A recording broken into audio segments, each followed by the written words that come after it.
On. Welcome everybody to how to prepare your job search for 2024.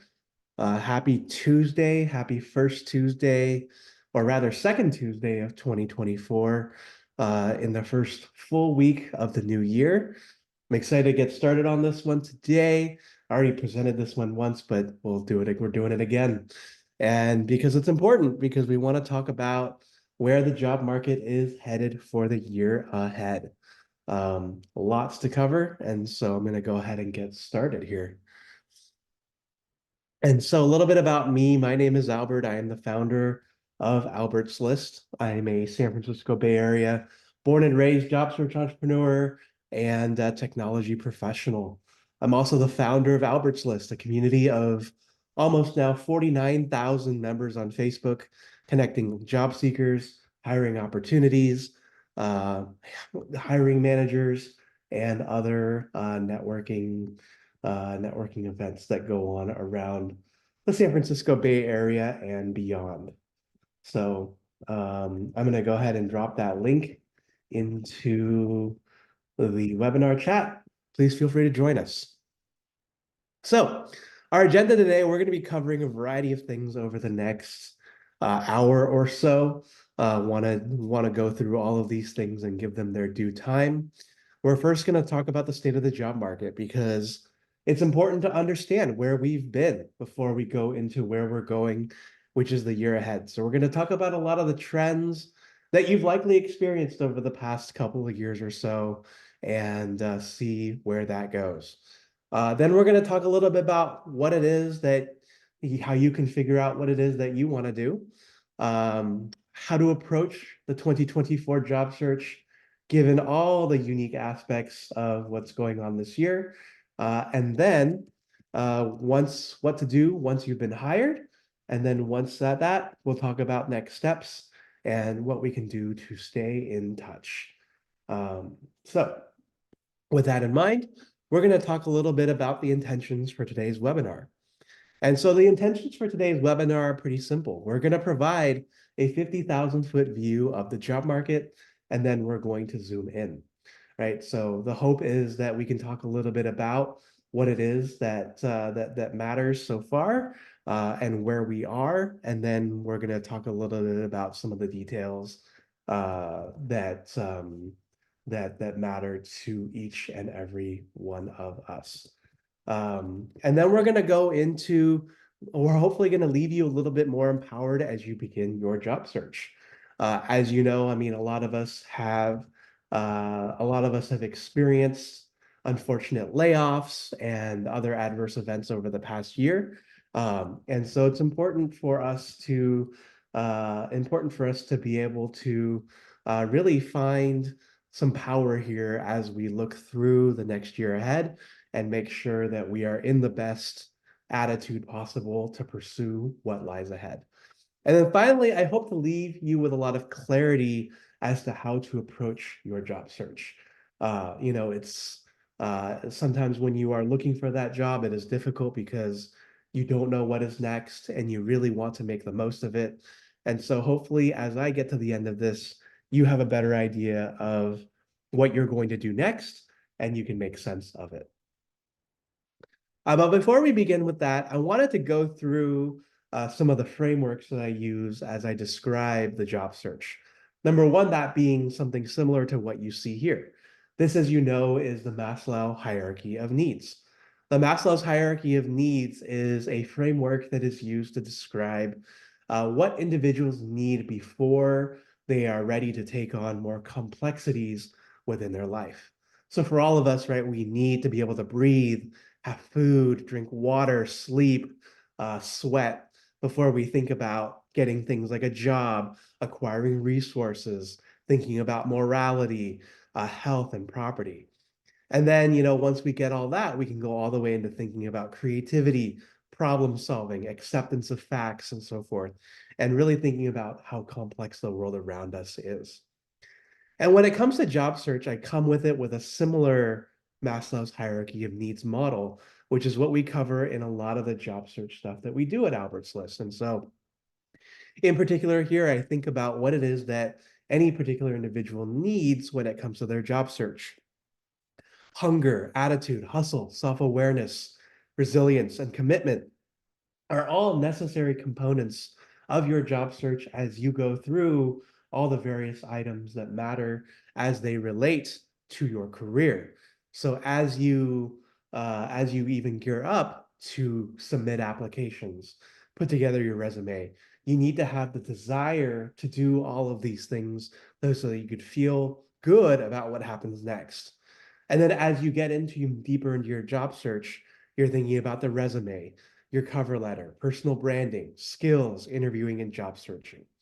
And then as you move up in the business, you're also thinking, especially as you become senior level or VP or C level, you're thinking through strategy, metrics, leadership, connection with what matters, a vision for your particular job, or a vision for the people whom you'll impact.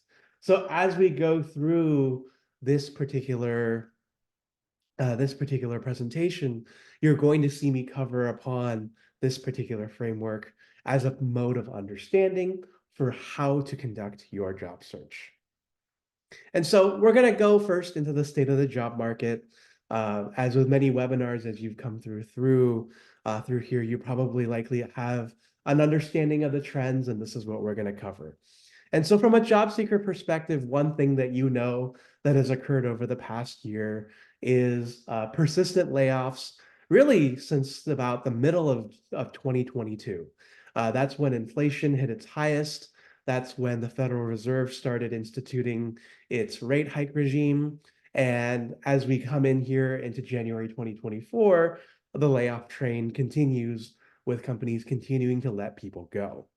As you can see here too, January 2023, last year at this time is when things were the most staggering, as companies like Facebook and Google and Amazon laid off people in droves. And for Facebook and Google, it was the very first time in their history that they had to let people go, primarily due to what people called at that time worsening macroeconomic conditions, and then also due to the fact that many of these companies had overhired during the pandemic and realized that not everybody wanted to go back and be at home the entire time as they worked. And so the numbers have declined some in the last few months. So there is hope to think that perhaps even though layoffs are continuing, that they are continuing at a lessened pace. In tandem with that is inflation. So for those of you, this area on the very right-hand side is how inflation has performed since the beginning of the pandemic. Everything is getting more expensive and continues to get more expensive, although now at a lesser pace. And the way that inflation in the job market works is that when you have venture capital money being invested, when interest rates are high, as you know, interest rates have gone up with inflation going in this right-hand area, money is a lot more expensive and a lot more expensive to invest in capital projects, into startup ideas and so forth. And when these companies end up laying off, they lay off because the risk of spending this money has become too high. So for example, one of the things you saw last year was that both Google and Amazon laid off employees who were working on their Google Home or Amazon Alexa teams. And partially that was because both of these products, while very ingenious and interesting, don't make the amount of money that Amazon and Google would consider to be significant to hit their bottom line. And so you're seeing layoffs like this persist across all sorts of industries because as companies are more hesitant to spend money on riskier new projects, they flee to safe havens and areas where they have made money in the past. Yet despite all of this, monthly unemployment rates in the United States continue to stay steady at 3.7% as of December, and as low as 3.4% as of January and April of last year. The economic indicators show that even though inflation remains persistently high and that you have rising interest rates, that American savings continue to be really strong, and companies continue to hire, and the economy somehow continues to grow. We don't know what this will look like in 2024 as there continues to be fears of a recession, but the hope that it can remain somewhere around here, maybe go into the low fours, and really, hopefully, the Federal Reserve can dial back on their interest rate hikes. As far as the job area is concerned, when it comes to trends, one thing that matters a lot, as you've all heard over the past year, assuming you haven't been under a rock, is that of artificial intelligence and healthcare. Healthcare has been a growing field since baby boomers started retiring around 2011 and continue to retire. And so that area continues to grow as many individuals in their more senior years seek out the required care to continue to survive and be able to live at an increased rate. And so healthcare continues to grow. On the other hand, you're looking at everything else and you're noticing that job creation is going to change over the next couple of years as AI takes over the various sectors of our of our economy. So as you can see, manufacturing, transportation and storage, finance and insurance and construction are going to be potentially heavily affected by artificial intelligence and how they can change the market. Whereas when you look at jobs least likely to be taken over by AI, it's your creative jobs, it's your jobs that are like electricians and mechanics. If you have any questions, please put them in the Q&A or in the webinar chat. I'll address them as appropriate throughout the course of the webinar. Thank you very much. AI is also leading to layoffs. So one thing that we noticed as we came into this year was that Google there was a rumor out that Google was likely to lay off or reorganize up to 30,000 employees due to new AI innovations. As we have discovered, AI is really good in doing repeatable tasks. And as we've noticed for their ad unit in particular, which is their bread and butter, AI now sells those solutions much better than the humans do. And so as a result, some workers are not going to be needed. On the other hand, you're also looking at AI's widespread use throughout the economy, with almost a third of business leaders saying that AI replaced workers in 2023, and that even more are going to be coming in 2024. And the layoffs are expected to continue. I started creating this deck just about a week ago, and as I was creating this deck, more companies decided to lay people off. Xerox cut 15% last week, and Unity Software is cutting another 25% of its staff in a continued company reset. And Unity Software, for that 25%, is about 1,800 workers. And so it's quite significant, especially for those who currently work in gaming. Now, for those of you who frequently attend Idea to IPO webinars, you know that venture capital funding is a big piece of why you're here. You have a startup, you're looking for money and so forth. But for those of you looking for a job, looking at venture capital funding is also an interesting place to go, because one of the things that is important is to note that whenever a company is being funded, it should also be considered that there are a lot of jobs that come to support as well, because companies need individuals to come in and work and help scale up the organization. And so if you look at the top 10 companies that received funding in Q3 of 2023, you'll notice that a lot of them all have a common theme. There's a lot of automotive and clean tech, which suggests that electric vehicles are on the up and up. You're also seeing semiconductors, database software, and Anthropic with that huge $4 billion funding round for AI and machine learning, which suggests that software and artificial intelligence are still top of mind for a lot of organizations as they go to investors. And finally, you have e-commerce down at the bottom with a $500 million round. And so in consideration of this, it's important to note that there may or may still be steam in that area, especially as people look to buy things cheaper when they buy them online. So I look forward to seeing what Q4 might look like when the final funding numbers come out, and that will be a consideration for what kind of jobs to look for as we come into the new year. And so the forward forecast is that there's a lot of hope, but that hope is also a little bit mixed. According to recruiters that I've spoken to, there may be a return to growth in spring 2024. And a lot of economists and analysts expect interest rates to fall in a presidential election year, spurring more investment. Election years generally have a good economy. And so, with that increased investment may come more jobs. As we also know, with the trends, AI will remain hot as companies continue to invest in the technology, and recession worries will continue. But the most important lesson is the one at the very bottom of this slide, is that all of this is speculation. You are, at the end of the day, still in control of your own career and still responsible for what your results are.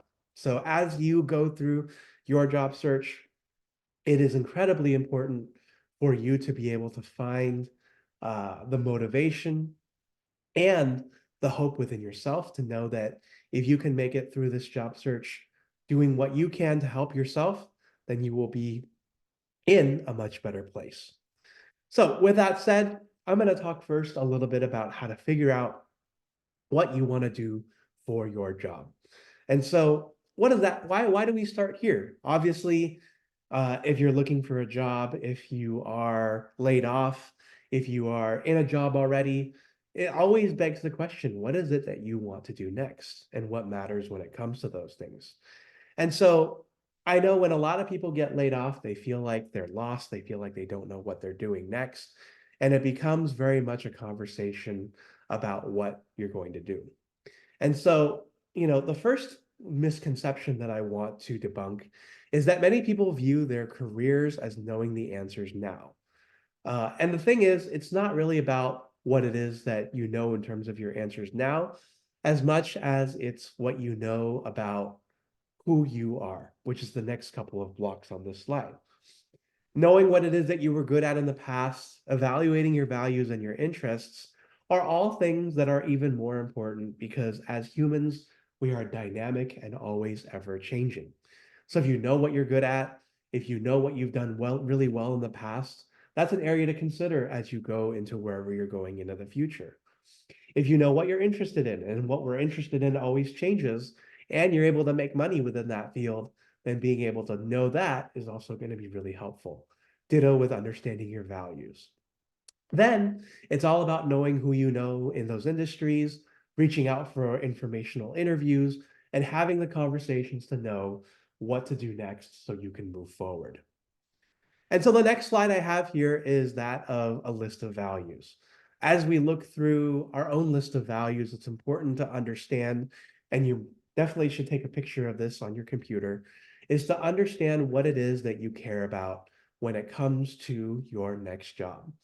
For example, you may want job security, which is right there smack dab in the middle. And so what kind of job does that need to be? Or maybe you care about a job that has a lot of collaboration. Think back to what you care about, write those words down, and see how they fit in. Ask a friend for some feedback, and so forth. For me personally, my three words are learning, movement, which is not really quite here, and connection.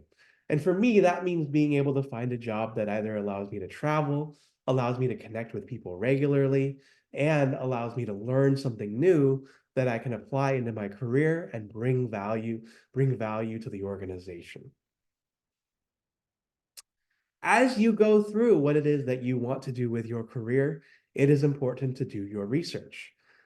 So we already talked a little bit about paying attention to industry trends. And as you go through your own career, it's important to pay attention to the trends that govern your industry. Number two, it's to understand the skills that are needed to get into that certain job. We're going into a very skill-based economy.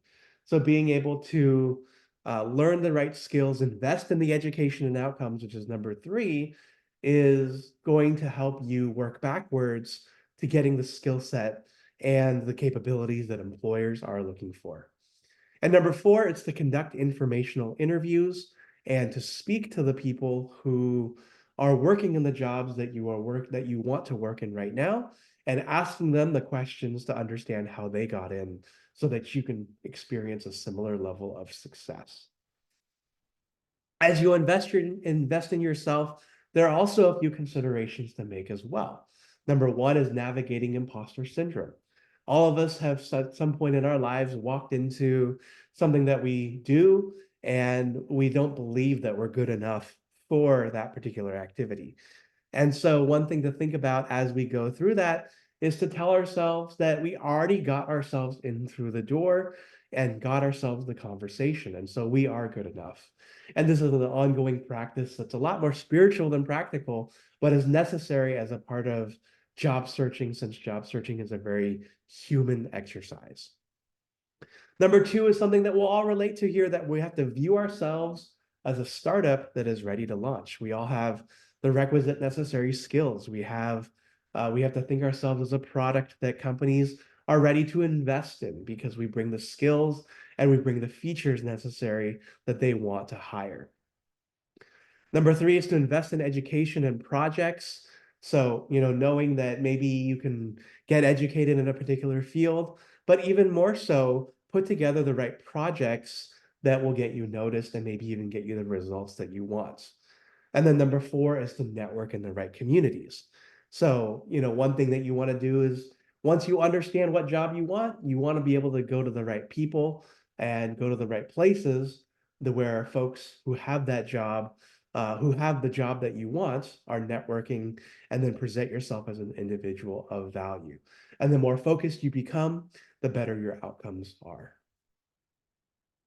So we're finally going to hop into the 2024 job search. There are a couple of considerations that we want to make along the way that truly matter, and I'm sharing them on the next slide. The first piece is that we're heading into the toughest job market since 2008. And so, I know 2020 was terrible. 2008 was arguably worse in a lot of ways. And the toughest job market since 2008 means that it's going to be a fiercer competition to get the job that you want across all functions. You may end up walking into an interview where you're competing against 5,000 other people. And the fact that you're in that interview at all in the first place is impressive in itself. Some industries are obviously faring better than others, as we saw on the venture capital slide. So if you're getting money in if you're getting money in AI, if you're seeing roles in electric vehicles or in green tech, that's going to be really, really good. And so you may want to consider working in those areas and considering your transferable skills. The fourth piece is to not be hard on yourself, but to be fair. So, uh, expecting that there may be some job rejections along the way is important. Expecting that there's going to be up days and down days is especially key.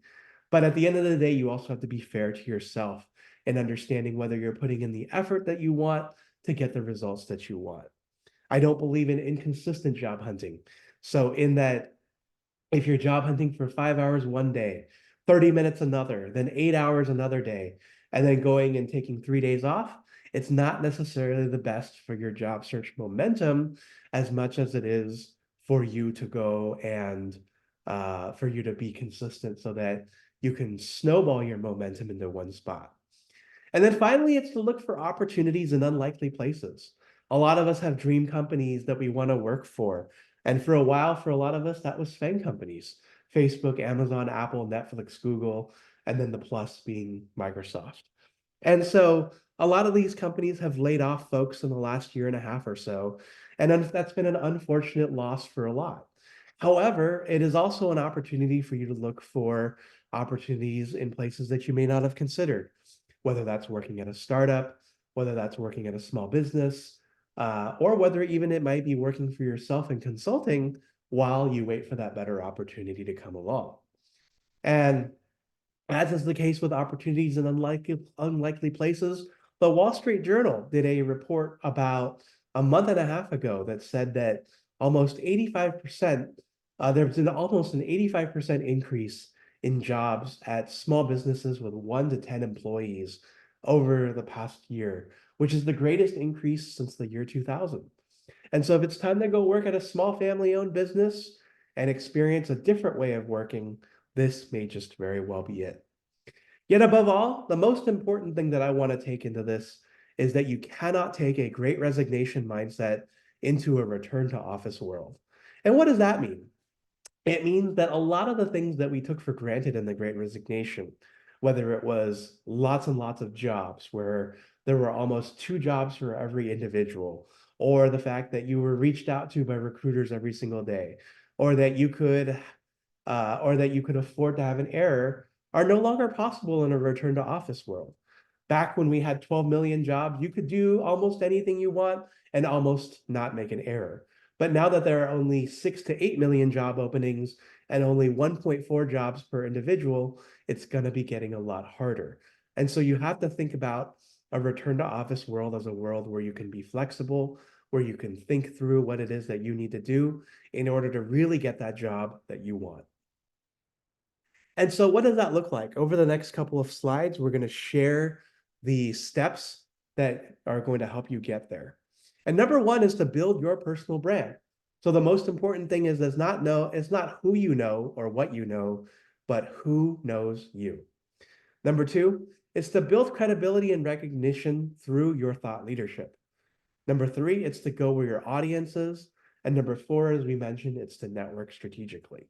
So building your network, building your way at yourself as an individual that people already know is incredibly important because it does already have the legwork of people having to share with, of people having to think about what it is that you may be able to do. When they already know it, that's so much easier for them to go out and execute upon it. And so going where your audience is, whether it's your blog, your LinkedIn, etc., is going to help you get noticed in the crowd. Number two is to go on offense with your job search. The first and most critical thing here being is that if you're looking for a job on LinkedIn, is to turn on your open to work settings. I know there are a lot of people who may not believe necessarily in this philosophy, but I think that if you're looking for a job or if you're looking for anything, you need to set yourself up in the best way possible so that everybody knows what it is that you're looking for and that you don't sell yourself short. Some folks may think that this is a bad thing because it shows that you're desperate, but I think it shows that you're standing up for yourself. Number two is to use the job search sites that best fit you. In this example, you need to go to the websites that are really good for you, that have the jobs that you want in the industries that you're looking for.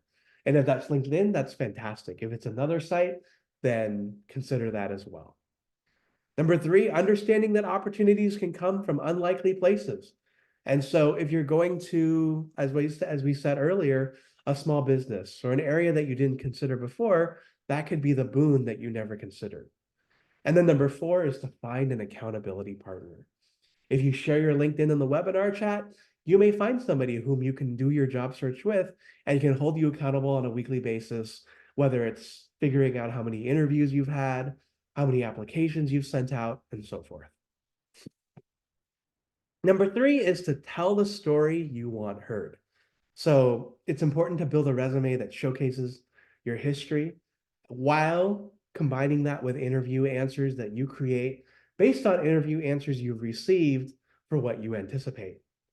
Being consistent with your message is important to the world, and practice, practice, practice.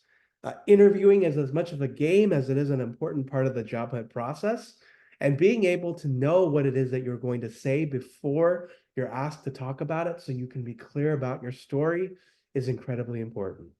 And when it comes to building a resume, I know most of you are selling yourself short when it comes to putting the best that you have out there. So take a second look at what you have to say and make sure that you are putting the best version of you out there. Step four is to interview with confidence, right? So it's important to understand what's at stake. And so what's at stake is to know what it is that every single person whom you're going to interview with and whom you're going to interact with, what do they care about that is going to help make you look really good in front of them and help them do their job better. And I'm going to showcase that on the diagram on the next slide. You also need to understand how an interview works.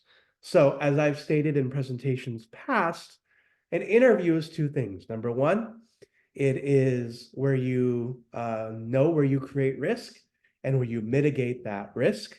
And number two, it's where you excite employers and build momentum for your candidacy. And so, what does this mean? Every single employee or employer is hiring because they want to do something new with their organization to take it to the next level. Organizations don't simply hire to hire people and spend money on human capital. And so every time you come in, you are automatically a risk because you're not somebody they wanted to bring in. And so, in order to not risk your candidacy, you need to reduce your amount of risk and make sure that you're not going to leave early. You're not going to be somebody that is going to get fired, or you're not somebody that is going to tank the business. So, they're going to ask you questions like situational questions or why you left your previous company. And your ability to answer those questions are really, really important.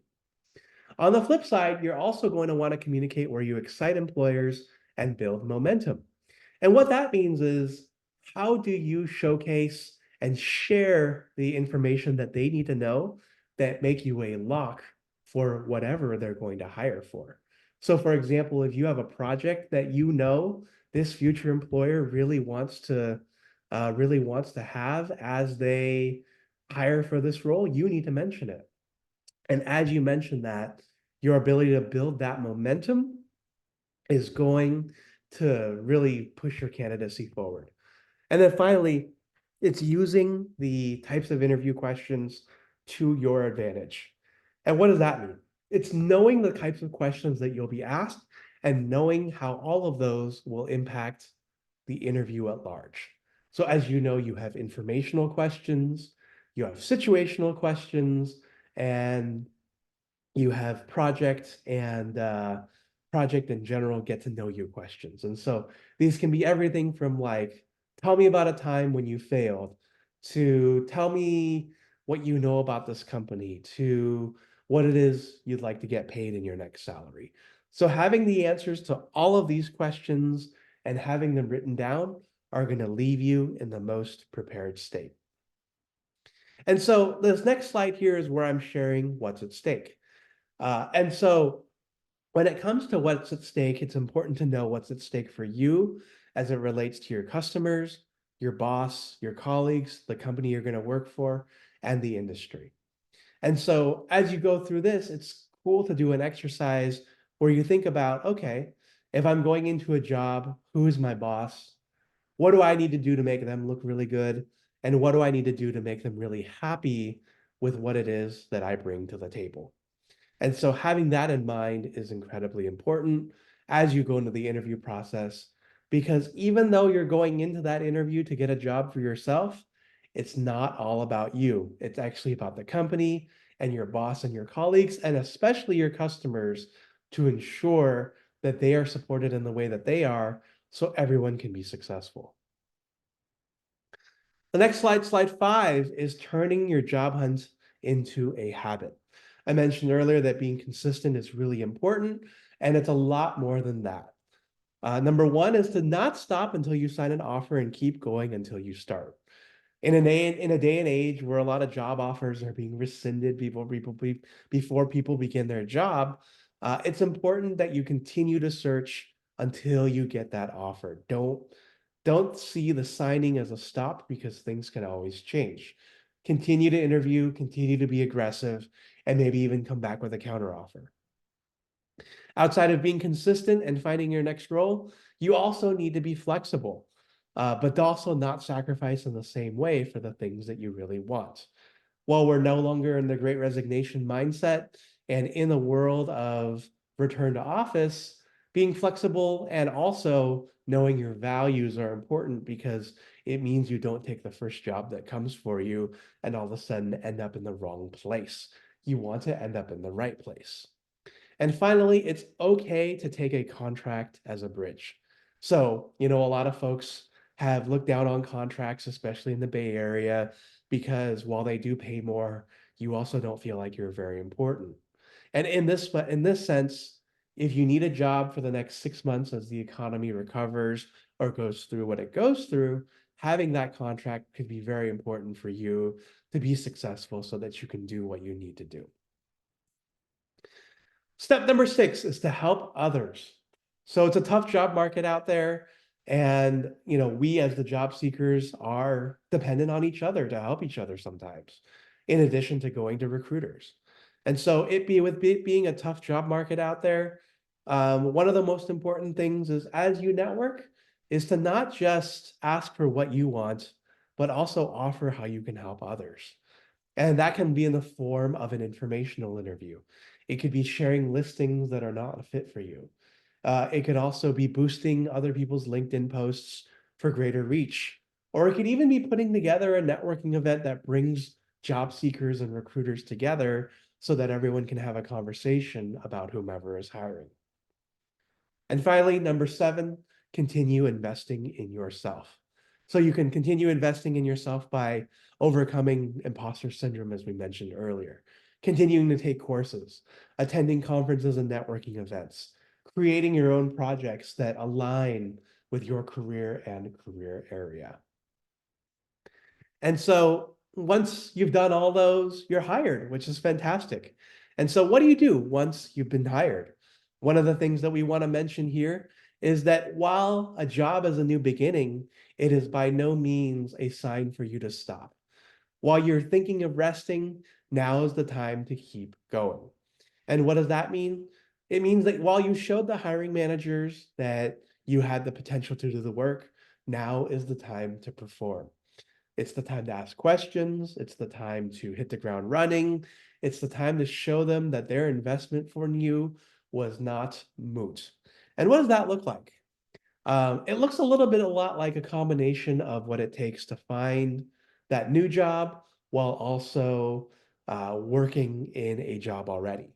And that includes learning new skills, going out of your way to take company training, growing your communication skills and learning how to collaborate and work with others, developing leadership skills and building that credibility so that your peers see you as someone that they can speak to and talk to. And ultimately, as a result of that, earning increased duties. And then in addition to that, while we're going through our job search, there are also some things to keep in mind. A job, as you know, is rarely forever these days as things change on a dime. So it's important to continue to keep building your brand, continue to be building your network, and not let that fall to the wayside. As you also register accomplishments along the way, write them down for your resume. Make sure that they are impactful to the business and impactful to what you're looking to do with your career. And then number 3, stay in touch with old recruiters and those that you network with. And so with that, I have some closing thoughts. I wanted to go through some of the things that we had discussed prior, and this involves the job seeker hierarchy of needs. So, what we went through here were things that you needed to be known for yourself, including having the right hunger, the right attitude, hustle, self-awareness, resilience, and commitment. But not only that, also having the resume and the cover letter, personal branding, networking, job searching, understanding your skills and interviewing. And then as you move up into the leadership realm, having those skills of leadership, knowing how things change with dynamics, knowing how metrics work and what you're being measured on, and making that connection to strategy are also important as we go along the way. And so as we get to the end here, I not only wanted to offer you these insights on where the job market is headed, but I also wanted to offer you support into where you're going for the new year. So what I'm offering today is 2 things. One is a job seeker survival kit, which is a compilation of various Albert's List webinars premium webinars that we've had over the years, mock interviews, webinars on how to get hired, how to find your next job, how to navigate a layoff, and so forth. And we're offering 39 videos that comprise about 46 hours of content. And all of it is for about $2,000 worth of content for just $17 today. And you can get that in the Job Seeker Survival Kit that I'm dropping here in the comments section. In addition to that, I'm also offering office hours. Office hours are $20 a year for 26 sessions every other week in a group setting where you get to learn about different job search tactics, what other folks are going through, and also get your own job search questions answered. This includes everything from taking a look at your resume, talking through an interview question, letting you vent because you need a place to go and do that, and really getting to the bottom of your job search. So both of these links are now in the webinar chat. I invite you to take a look. I invite you to learn about the content that we have to offer, um, so that you can get going as you move into your job search this year, so that you can be prepared when the job openings start opening up. And I'll follow up with a link as well as the presentation and the video afterwards. So with that said, I invite you to stay in touch. My LinkedIn is here in the comment in the slide here. I also encourage you to join Albert's list as shown in the link in the webinar and introduce yourself, and be sure to indicate that you discovered me or the community through this webinar. So without further ado, I want to thank you all for all of your time. I appreciate you coming in here to listen to where the state of the job market is, and I wish you the best of luck as we get through into the year. Yes, the first link is the toolkit for $17, and the second one is office hours, and that's for $20 for the entire year. And so with that, I wish you success in 2024. I hope to chat with you all soon, and I look forward to seeing you on Albert's list. And with that, thank you so, so much. Goodbye.